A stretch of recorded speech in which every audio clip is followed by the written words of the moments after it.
UP में 10 सीटों पर उपचुनाव होने वाले हैं। योगी आदित्यनाथ इसे लेकर पूरी तरह सक्रिय हैं। लेकिन योगी को घेरने के लिए विपक्ष ने दो मुद्दे पकड़ लिए हैं। एक मुद्दा यूपी में टीचर्स की भर्ती का है और दूसरा मुद्दा केंद्र में ब्यूरोक्रेट्स के अपॉइंटमेंट का। दोनों मुद्दों में योगी और मोदी के विरोधियों ने आरक्षण वाला एंगल पकड़ा है। अखिलेश यादव कह रहे हैं कि पीडीए के साथ धोखा हुआ। राहुल गांधी कह रहे हैं कि एससी, एसटी और ओबीसी का आरक्षण छीना जा रहा है। योगी आदित्यनाथ आज अयोध्या के मिल्कीपुर में थे। योगी के लिए ये मुद्दे कितने मुश्किल पैदा करने वाले हैं, योगी ने विरोधियों को क्या जवाब दिया, इस रिपोर्ट में देखिए।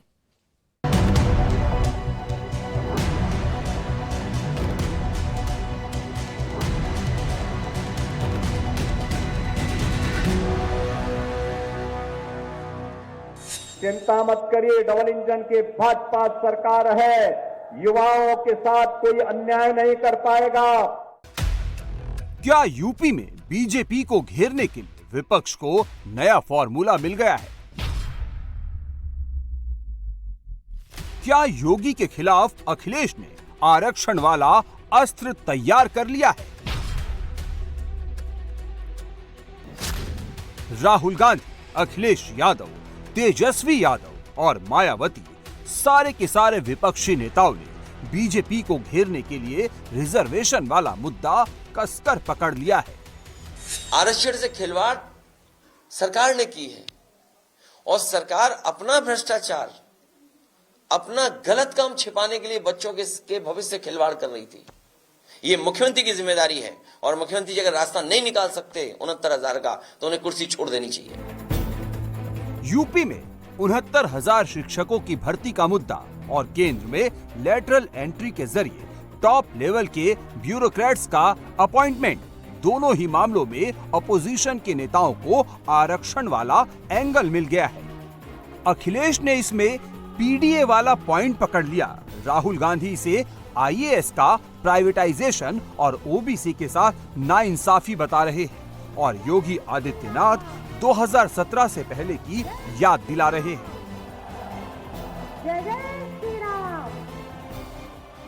17 के पहले जब इनकी सत्ता थी तब ये युवाओं के हकों में भी ऐसी डकैती डालते थे। याद करिए, तब हर नियुक्ति विवादित होती थी, युवाओं के साथ अन्याय होता था, बिना पैसे के कोई नौकरी नहीं मिल सकती थी और नौकरी में भी भेदभाव होता था, कोर्ट को, न्यायालय को स्टे करना पड़ता था। आज मैं कह सकता हूं हमने 6.5 लाख नौजवानों को नौकरी दी, लेकिन इसकी शुचिता और पारदर्शिता पर कोई प्रश्न नहीं खड़ा कर सकता है। पूरी ईमानदारी के साथ उत्तर प्रदेश के नौजवानों को नौकरी दी है।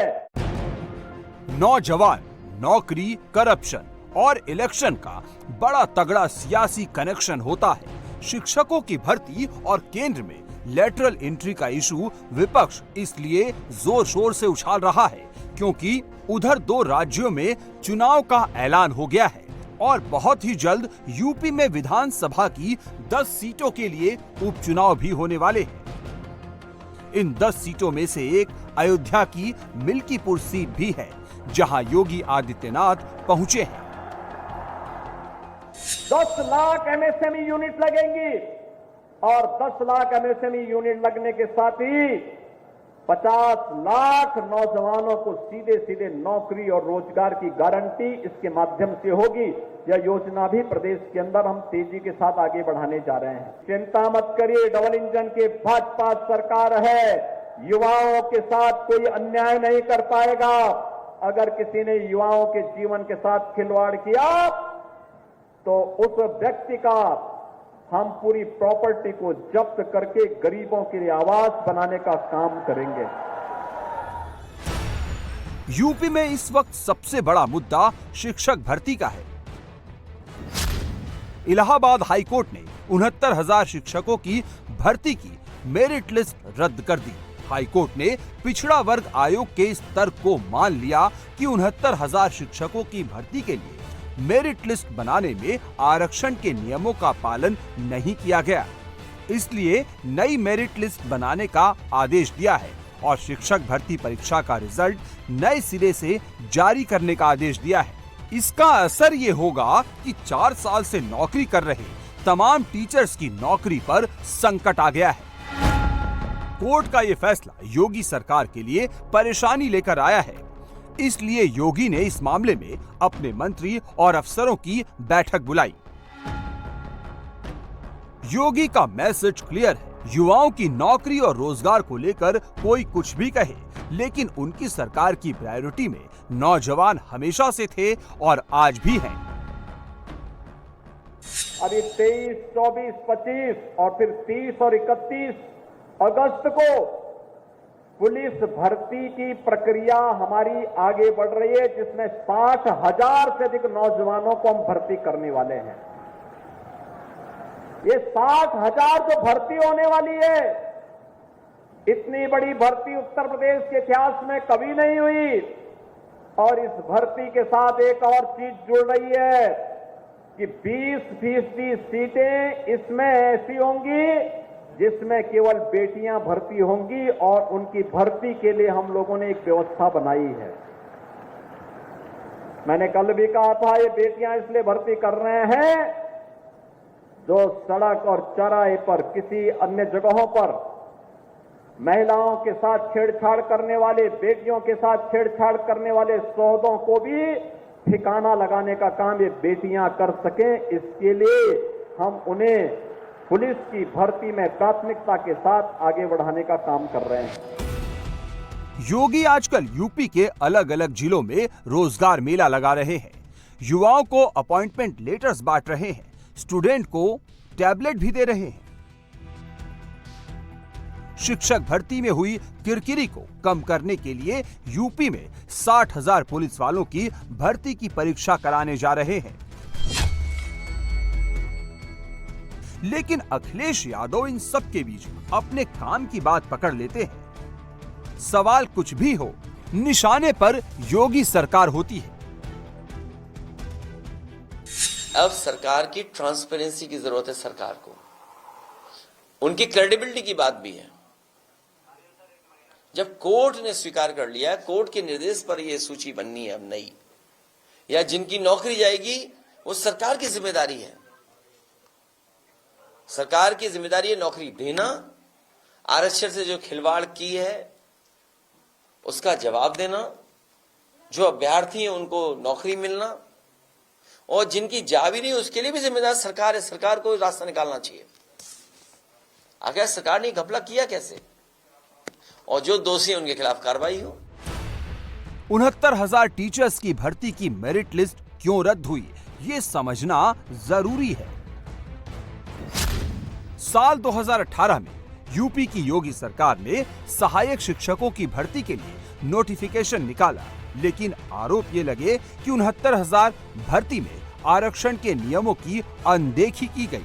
इसे लेकर पिछले काफी वक्त से छात्र आंदोलन कर रहे हैं। उनका आरोप है कि शिक्षक भर्ती में ओबीसी कैटेगरी को 27% की जगह सिर्फ 3.86% रिजर्वेशन मिला। इसी तरह एससी कैटेगरी को भी 21% की जगह 16.2% रिजर्वेशन मिला। आरोप ये लगे कि 18,988 पदों पर भर्ती में गड़बड़ी हुई। नियमों के मुताबिक अगर रिजर्व कैटेगरी के कैंडिडेट की मेरिट जनरल कैटेगरी के कैंडिडेट के बराबर हो जाती है तो उसे रिजर्व कैटेगरी से हटाकर जनरल में डाल दिया जाता है। इस तरह आरक्षण का फायदा दूसरे कम मेरिट वाले उम्मीदवार को मिल जाता है। लेकिन 69,000 टीचर भर्ती में ऐसा नहीं किया गया। जो इस भर्ती का मुख्य बिंदु है, जिसके आधार पर कैसे चयन होगा, किसका चयन होगा, उस बात को इन्होंने साइलेंट कर दिया। जो जैसे कि क्वालिटी पॉइंट, उस अंक को इन्होंने पूरी लिस्ट में डिसेंडिंग ऑर्डर में घटते क्रम में इनको मेंशन करना था, लेकिन इन्होंने साइलेंट कर दिया। क्यों कर दिया? क्योंकि इनको जो है नुकसान पहुंचाना था, रिजर्वेशन पूरा नहीं देना था। क्योंकि कॉन्स्टिट्यूशन में ये राइट प्राप्त है ओबीसी को 27%, एससी को 21% और एसटी को 2%। जहां इस भर्ती में 69,000 शिक्षक भर्ती में ओबीसी को 27% की जगह मात्र 3.86% आरक्षण दिया, एससी को 21% की जगह पे 16.2% रिजर्वेशन देकर के तकरीबन 18,000 सीटों पर इसमें स्कैम किया। टीचर्स की भर्ती का ये मुद्दा सिर्फ नौजवानों के भविष्य से जुड़ा नहीं है। इसमें यूपी के तमाम नेता भी अपना सियासी भविष्य टटोल रहे हैं। चूंकि मामला ओबीसी और एससी से जुड़ा है, इसलिए इस तरफ और उस तरफ दोनों तरफ के नेता सोच समझकर बयान दे रहे हैं। मायावती भी एक्टिव हो गई है। मायावती ने ट्वीट किया और कहा, हाईकोर्ट के फैसले से साबित है कि सरकार ने अपना काम निष्पक्षता और ईमानदारी से नहीं किया है। हैरानी की बात यह है कि हाईकोर्ट के फैसले का केशव मौर्य ने भी स्वागत कर दिया। इसे ओबीसी की जीत बता दिया तो अखिलेश यादव को मौका मिल गया, लेकिन केशव फौरन पलटवार किया। श्री अखिलेश यादव जी का खेल खत्म हो चुका है। झूठ बोल करके उनकी साइकिल जो पंचर थी उसमें हवा भर लिया उन्होंने लोकसभा के 2024 के चुनाव में। अब साइकिल नहीं चलेगी, अब साइकिल पंचर होगी, साइकिल भ्रष्ट होगी, साइकिल से फई जाएगी। श्री अखिलेश यादव जी दो धारी तलवार लेके चलते हैं तो हम चार धार की तलवार लेकर के चलते हैं। आप अननेसेसरी अपने चैनल चलाने के लिए उनका नाम मत लिया करो। वो कुछ है ही नहीं। वो क्या है, मुख्यमंत्री डांट देंगे तो अभी चुप हो जाएंगे 2 मिनट में। सच्चाई है, मुझे किसी ने बताया कि अगर वो डांट दे मुख्यमंत्री जी तो पता ही लगेगा वो डिप्टी सीएम है कौन। और नहीं मानते आप पता कर लेना। इंटरेस्टिंग बात यह है कि केशव और अखिलेश भले ही एक दूसरे पर जुबानी वार पलटवार कर रहे हैं, लेकिन केशव मौर्य ने जब हाईकोर्ट के फैसले का स्वागत किया तो ये इंप्रेशन एक बार फिर गया कि योगी और केशव के बीच सब कुछ ठीक नहीं है। लेकिन मिर्जापुर के मंच से केशव ने इस परसेप्शन को तोड़ने की फिर से कोशिश की और योगी की खुलकर तारीफ की। हमारी डबल इंजन की सरकार स्वतंत्र भारत के इतिहास में सबसे अच्छा काम कर रही है। दुनिया में मोदी जी जैसा नेता कोई दूसरा है क्या? देश में मुख्यमंत्री योगी आदित्यनाथ जी जैसा दूसरा मुख्यमंत्री है क्या? तो जब देश का नेता हमारा दुनिया का सबसे शक्तिशाली प्रभावशाली और प्रदेश के हमारे मुख्यमंत्री जब पूरे देश के मुख्यमंत्रियों की तुलना होती है उसमें सबसे अच्छा काम उनकी अगुवाई में किया जा रहा है, तो पीछे होना चाहिए या आगे होना चाहिए? सियासत में मंच की बात और मन की बात में काफी फर्क होता है। जनता इसे समझती है और ये मुद्दा अलग है, लेकिन विपक्षी नेता फिलहाल आरक्षण वाला मुद्दा किसी भी सूरत में छोड़ना नहीं चाहते।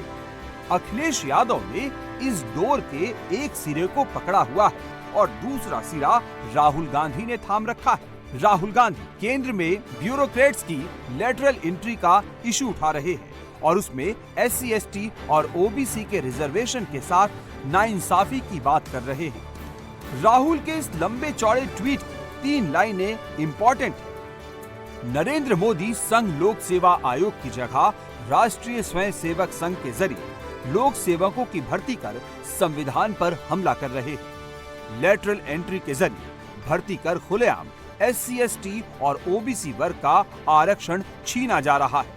IAS का निजीकरण कर आरक्षण खत्म करने की मोदी की गारंटी है। लेटरल एंट्री को राहुल गांधी IAS का निजीकरण क्यों कह रहे हैं, ये मामला क्या है, ये समझिए। लेटरल एंट्री का मतलब है कि सरकारी ब्यूरोक्रेसी में बाहरी एक्सपर्ट्स को लाने की योजना। इस तरह की भर्ती 2019 में पहली बार की गई थी। अब केंद्र सरकार ने फिर कहा है कि लेटरल एंट्री के तहत बड़े पदों पर नियुक्ति होगी। संयुक्त सचिव, उप सचिव और निदेशक स्तर पर 45 डोमेन एक्सपर्ट्स की भर्ती होनी है। तमाम विपक्षी दलों ने इसका विरोध किया है।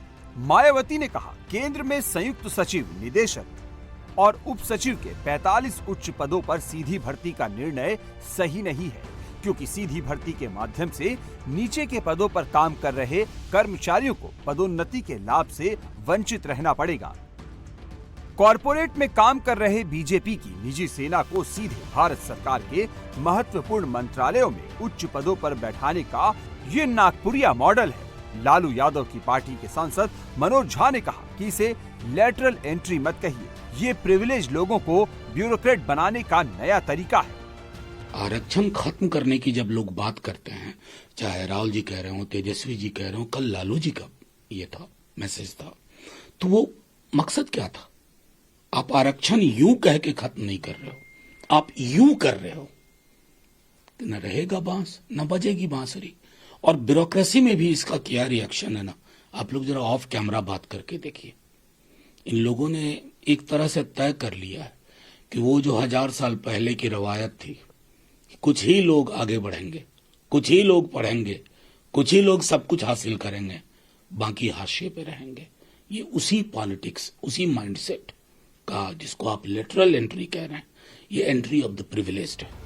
अखिलेश यादव ने इसे दूसरी तरह से डिफाइन किया। अखिलेश ने लिखा, बीजेपी अपनी विचारधारा के संगी साथियों को पिछले दरवाजे से यूपीएससी के उच्च सरकारी पदों पर बैठाने की जो साजिश कर रही है, उसके खिलाफ एक देशव्यापी आंदोलन खड़ा करने का समय आ गया है। ये देश के विरुद्ध एक बड़ा षड्यंत्र है। संविधान की कैसे धज्जियां उड़े, कैसे उसमें क्या रास्ता निकाला जाए जिससे अपने लोगों को वो संतुष्ट कर दें या खुश कर दें। अपने लोगों को कुर्सी पे बैठाने के लिए जो ये लैटरल एंट्री का खेल चल रहा है, कोई पहली बार नहीं हो रहा है। न इसमें आरक्षण है, न इसमें संविधान की कहीं जो व्यवस्था है उसका पालन है। अपने लोगों को खुश करने के लिए लैटरल एंट्री कर रहे हैं। पाकिस्तान का इतिहास है कि नमस्कार, बहुत स्वागत है आपका। आपके साथ हूं मैं प्रिया सिंह सोमवंशी। चुनावी सीजन लौट आया है। 2 राज्यों में विधानसभा चुनाव का ऐलान हुआ तो सियासत का टेम्परेचर हाई हो गया। मोदी की पार्टी ने मीटिंग शुरू कर दी तो मोदी की विरोधी पार्टियां पब्लिक मीटिंग स्टार्ट कर चुकी हैं। आज विनेश फोगाट पेरिस ओलंपिक से दिल्ली आई तो उनको हरियाणा चुनाव का मुद्दा बना दिया गया। महाराष्ट्र में सीएम फेस की प्रतियोगिता शुरू हो गई। यूपी में अभी उपचुनावों की तारीख भी नहीं आई है, लेकिन यहां भी जाति वाले वोटों की गिनती की जा रही है। चुनावी दंगल में क्या क्या हो रहा है इस वक्त, इस सब कुछ जानिए इस डिटेल रिपोर्ट में।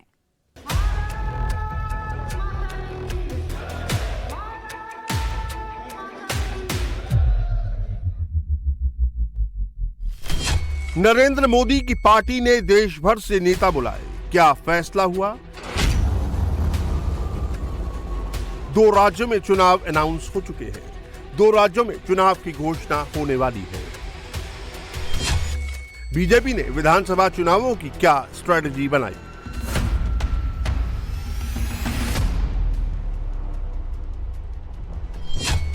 क्या पहलवान बेटी हरियाणा में कांग्रेस की सरकार बनवा देगी?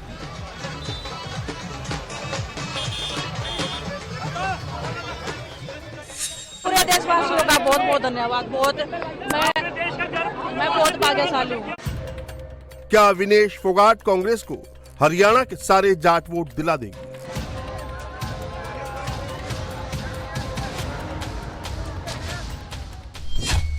जम्मू कश्मीर में फारूक और महबूबा को किनसे डर लग रहा है?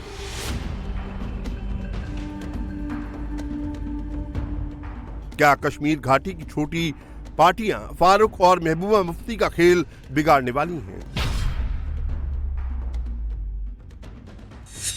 अब आपके मन में घबराहट है, आपको दिख रहा है कि जनता आपको नकार रही है, तो इसमें आपका कसूर है, आपके कर्मों का कसूर है। क्या जम्मू कश्मीर में पहली बार बीजेपी की सरकार बनने वाली है? जम्मू कश्मीर में भारतीय जनता पार्टी की सरकार बनेगी। जम्मू कश्मीर का अगला मुख्यमंत्री भारतीय जनता पार्टी का होगा। बात होगी झारखंड की भी। क्या झारखंड में हेमंत सोरेन की पार्टी टूट जाएगी?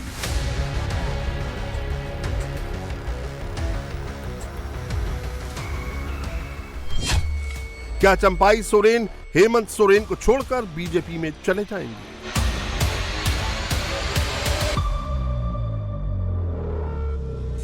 आप लोग ऐसा सवाल ना जो बोलने भी नहीं सकोगे, हम तो आपका सामने है।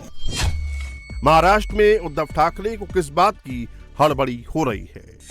अरे एकजूट नुसती वज्रमूठ शब्दात असता कामा नये, वज्रमूठ ही कामात न दिसली पाहिजे। क्या महाराष्ट्र में चुनाव से मोदी की पार्टी घबरा रही है? बात हुई नहीं, आगे चुनाव ढकल दिया है झारखंड का और महाराष्ट्र का। हिम्मत नहीं है, हारने वाले हैं महाराष्ट्र, बड़ा स्टेट। देश भर की सारी सियासी हलचल पर 360 डिग्री व्यू के साथ बात होगी, मगर सबसे पहले बात उत्तर प्रदेश की, जहां हाईकोर्ट के एक फैसले पर जमकर सियासत हो रही है। सत्ता पक्ष वाले भी वही बोल रहे हैं जो विपक्ष बोल रहा है। यूपी के उप मुख्यमंत्री भी बोल रहे हैं, यूपी के मंत्री भी बोल रहे हैं और सहयोगी पार्टियों के नेता भी बोल रहे हैं। अब उम्मीद है कि तमाम पिछड़े, दलित, वंचित वर्गों को न्याय मिलेगा और उनको वास्तविक जो संघर्ष है उसके संघर्षों की जीत होगी। जो बात माननीय हाईकोर्ट ने कहा है वही बात सुहेलदेव भारतीय समाज पार्टी लगातार सड़क से लेकर सदन तक करती आई है। सपा के चीफ अखिलेश यादव आगे बढ़कर बोल रहे हैं। पीडीए ने एमवाई को हराया है, पीडीए ने मोदी योगी लोगों को दोनों को हराया है, इसलिए एमवाई से घबराए हुए हैं सर। उत्तर प्रदेश सरकार जो है और पीडीए से घबराए हुए हैं। यूपी के सारे नेता क्या योगी पर निशाना लगा रहे हैं? उत्तर प्रदेश से लेकर के देश की अर्थव्यवस्था से लेकर के सब कुछ बिगाड़ दिया। उसको ठीक करने का मौका जनता देगी और 27 में जनता मौका देगी तो आप परिवर्तन देखने को मिलेगा। हाईकोर्ट ने 69,000 शिक्षकों की भर्ती पर फैसला दिया है। हाईकोर्ट ने शिक्षक भर्ती की मेरिट लिस्ट को रद्द कर दिया है और नई मेरिट लिस्ट बनाने का आदेश दिया है। हाईकोर्ट ने पिछड़ा वर्ग आयोग के इस तर्क को मान लिया है कि 69,000 शिक्षकों की भर्ती के लिए मेरिट लिस्ट बनाने में आरक्षण के नियमों का पालन नहीं किया गया। सपा के चीफ अखिलेश यादव हाईकोर्ट के फैसले का स्वागत कर रहे हैं। उनको इसमें पीडीए का फायदा दिख रहा है। डिप्टी सीएम केशव मौर्य ने हाईकोर्ट के फैसले को सामाजिक न्याय और पिछड़ों की जीत बताया है। मौर्य को इसमें ओबीसी वोट दिखता है। बीजेपी की सहयोगी पार्टी अपना दल सोनेलाल की नेता केंद्रीय मंत्री अनुप्रिया पटेल कहती हैं कि वंचित वर्ग को न्याय मिलेगा। योगी के मंत्री ओपी राजभर की पार्टी एसपी ने भी हाईकोर्ट के फैसले का वेलकम किया है। पिछड़ों की जीत, केशव मौर्य के इन शब्दों में योगी के लिए बहुत बड़ा मैसेज छिपा है।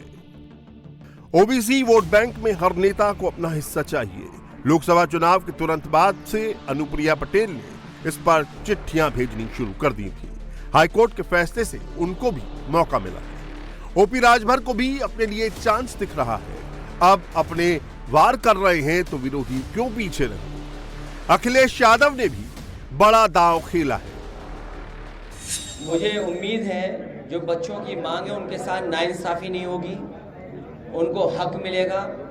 जो उनकी आरक्षण की लड़ाई थी, जो भेदभाव का सूची बनाई थी सरकार ने, हमें उम्मीद है कि उन बच्चों को न्याय मिलेगा। उन बच्चों ने बहुत लंबा संघर्ष किया है। शायद इतना बड़ा आंदोलन, इतने लंबे समय तक आंदोलन किसी ने नहीं किया होगा जितना 69,000 वाले शिक्षक भर्ती वालों ने किया है।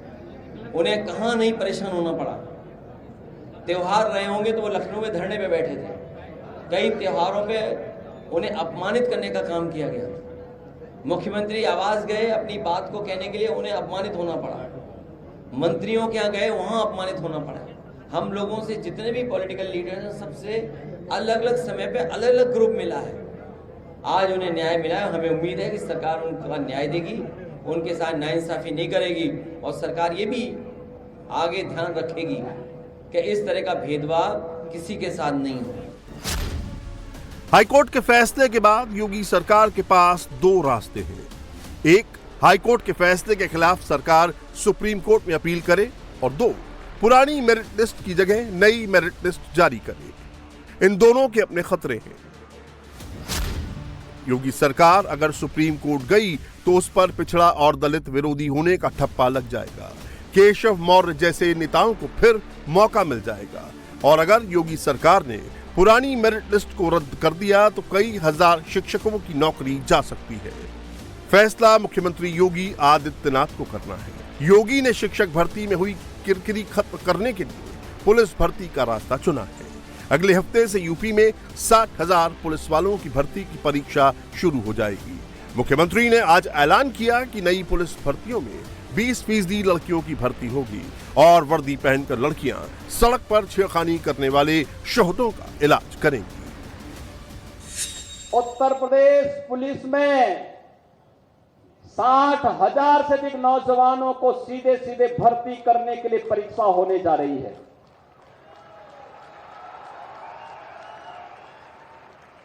याद करिए, 60,000 भर्ती एक साथ कभी नहीं हुआ। और इसमें भी याद रखना, 30% बेटियों को भर्ती करेंगे, जिससे सड़कों पर शोहदों को वो ठीक उपचार कर सकें।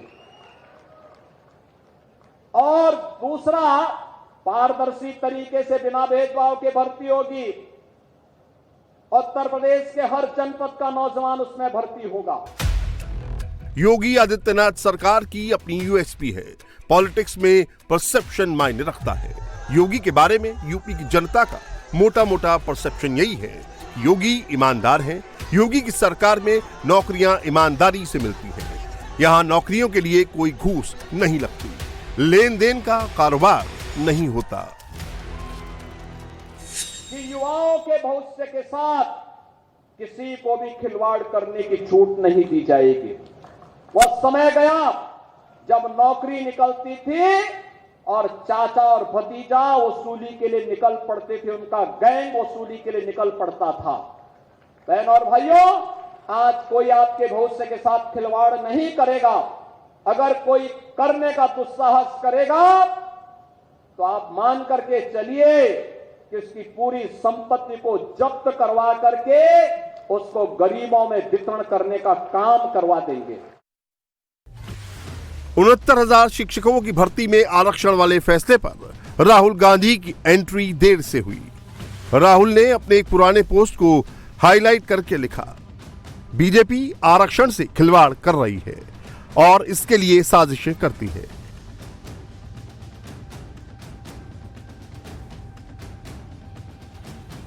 यूपी में अभी कोई बड़ा चुनाव नहीं होने जा रहा है। यूपी में 10 सीटों पर उपचुनाव होंगे, उसकी भी तारीख अभी नहीं आई है। हरियाणा में तो असेंबली इलेक्शन की डेट भी अनाउंस हो चुकी है। वहां पॉलिटिक्स फुल ऑन है। 100 ग्राम वजन ज्यादा होने से ओलंपिक के फाइनल में डिस्क्वालीफाई कर दी गई विनेश फोगाट अपने वतन लौटी तो कांग्रेस के सांसद दीपेंद्र हुड्डा ने एयरपोर्ट से हरियाणा के झज्जर तक पूरा कैंपेन लॉन्च कर दिया। कांग्रेस की टाइमलाइन पर विनेश और ओनली विनेश छा गई। विनेश पर कांग्रेस के हर सोशल मीडिया पोस्ट में दीपेंद्र हुड्डा का वीडियो है। विनेश के वेलकम से ज्यादा ये हुड्डा का प्रमोशन कैंपेन लगता है। चैंपियन है इसलिए चैंपियन जैसा स्वागत हो रहा है। मेडल मिलना ना मिला वो भाग्य की बात है। विनेश ने जो रोड से पोडियम तक सफर तय किया वो पूरे देश ने देखा, इसलिए चैंपियन की तरह स्वागत हो रहा है। पूरे देशवासियों को धन्यवाद। विनेश फोगाट के साथ साक्षी मलिक और बजरंग पुनिया का खुली जीप पर होना ये साबित करने के लिए काफी है कि पहलवान लड़कियों के प्रोटेस्ट के पीछे किसका हाथ था। बहुत कीमती है, मतलब आप, मैं शब्द नहीं है मेरे इसमें। जो प्यार मुझे मिल रहा है, जो सम्मान मुझे मिल रहा है, मैं पता नहीं भगवान ने इतनी खुशकिस्मत क्यों बनाई हूँ। मैं कल तक मैं कोस रही थी खुद को कि भगवान ने मेरे को बहुत बदकिस्मत बनाया है, पता नहीं क्या मेरे कर्म में है। लेकिन आज मैं बोल सकती हूँ कि मेरे से ज्यादा खुद खुशकिस्मत मेरे ख्याल से कोई नहीं है आज के दिन। ये तो आपसे वादा है कि हर अच्छाई की हर लड़ाई में हम आगे बढ़ चढ़ के हिस्सा लेंगे और बस आपके मान सम्मान को कभी आंच नहीं आने देंगे। बस ये एक वादा जरूर रहेगा। राजनीति में ऐसा होता है, हर पार्टी मौके का फायदा उठाती है। विनेश फोगाट जाट फैमिली से है। हुड्डा का परिवार हरियाणा का दबंग जाट परिवार है। इस बार के विधानसभा चुनावों में हुड्डा जेजेपी और INLD के जाट वोट बैंक को भी हथियाने के जुगाड़ में लगे हैं। विनेश फोगाट इसमें मददगार हो सकती हैं। बिजनेस की तरह सियासत का भी असूल है, जो दिखता है वो बिकता है। दीपेंद्र हुड्डा इसलिए विनेश फोगाट को साथ लेकर घूम रहे हैं। देखो, आप देख ही रहे हो पूरा, मतलब कितने लोग आए थे विनेश का स्वागत के लिए। तो बस मेन कहना ये है कि मेडल नहीं लेके आई, कोई बात नहीं, मेडल नहीं मिला, लेकिन वो जो काम करके आई है ओलंपिक के फाइनल्स में पहुंच के, एक ऐसी रेसलर को हराया है जो अब कभी हारी ही ना हो, तो ये बहुत बड़ी बात है और हमारे लिए वो ओलंपिक चैंपियन से कम नहीं। ये कोई राजनीतिक यात्रा तो नहीं है साक्षी जी, कोई राजनीतिक यात्रा तो नहीं है? राजनीतिक यात्रा नहीं है, ये एक पहलवान का स्वागत है, ये एक ओलंपिक चैंपियन का स्वागत है। हरियाणा में कांग्रेस नेताओं की लड़ाई बीजेपी से बाद में है, पहले उनको आपस में भिड़ना है। हरियाणा कांग्रेस में गुटबाजी एक कड़वी सच्चाई है। भूपेंद्र हुड्डा एंड फैमिली को कुमारी शैलजा और रणदीप सुरजेवाला से होड़ करनी है। चुनाव आते ही सुरजेवाला भी एक्टिव हो गए हैं। उन्होंने करनाल में जनसभा की। भाजपा की विदाई का समय, उसकी उल्टी गिनती शुरू हो गई है। 10 साल के बाद हरियाणा के लोग अब भाजपा के कुशासन, भ्रष्टाचार, भाई भतीजावाद, बिकते हुए पेपर और गरीब के शोषण से मुक्ति चाहते हैं। और 1 अक्टूबर जो है वो आज़ादी के पर्व की तरह मनाया जाएगा। विनेश फोगाट अभी भारत पहुंची और भावुक हो गई। जी, विनेश फोगाट जो है वो इस देश की बेटी है, हरियाणा की बेटी है। विनेश फोगाट जो है वो सबसे गौरवशाली खिलाड़ी भी है और सबसे गौरवशाली बेटी भी। जिस शौर्य और धैर्य का परिचय उन्होंने दिया है वो बेजोड़ है और उनके खिलाफ जो साजिश हुई उसकी लड़ाई हम लड़ते रहेंगे।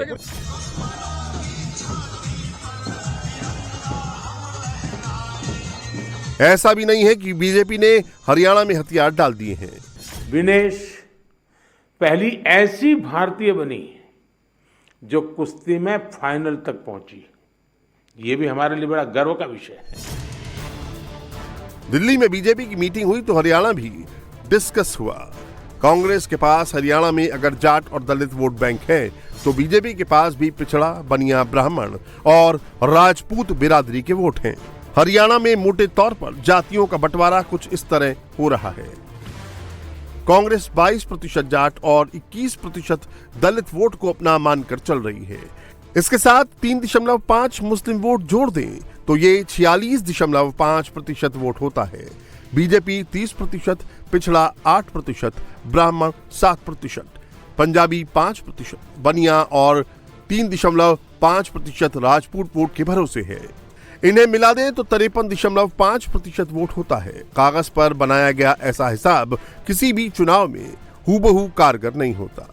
किसी भी पार्टी को किसी भी जाति के 100% वोट कभी नहीं मिलते। न तो कांग्रेस को 100% जाट वोट मिलेगा, न ही बीजेपी को 100% पिछड़ा वोट मिलेगा। हर चुनाव में फ्लोटिंग वोट होता है जिसके स्विंग से जीत और हार का फैसला होता है। उनके सम्मान में हम कमी नहीं रहने देंगे। हमारी बेटी है वो, हमें गर्व है उसके ऊपर। कांग्रेस राजनीति करती है, कांग्रेस क्योंकि ऐसा उसके पास मुद्दा बताने के लिए तो नहीं है कुछ भी, वो तो इस प्रकार की राजनीति करती है। परंतु मैंने तो उसी दिन ही कहा था